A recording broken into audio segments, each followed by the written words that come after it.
झट से तू पट जाही छौड़ी 10 रुपया में, झट से तू पट जाही छौड़ी 10 रुपया में। तमाजा मारे जाही छौड़ी अहिर के मकैया में, तमाजा मारे जाही छौड़ी अहिर के मकैया में।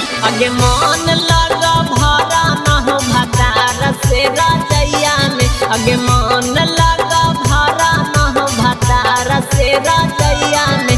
तमाजा मारे जाही छौड़ी अहिर के मकैया में, तमाजा मारे जाही छौड़ी अहिर के मकैया में।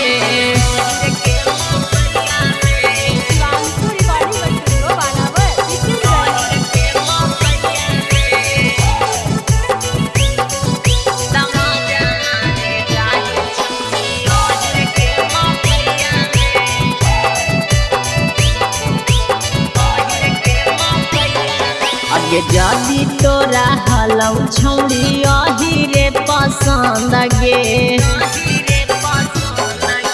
काहे लगी पैनी तू भतार के जिंदगी झंड गे। अगे अहिरा वाला मजा का न मिला हो तोरा सैया में, अहिरा वाला मजा का न मिला हो तोरा सैया में। तमाजा मारे जाही छौड़ी अहिर के मकैया में, मजा मारे जाही छौड़ी अहिर के मकैया में।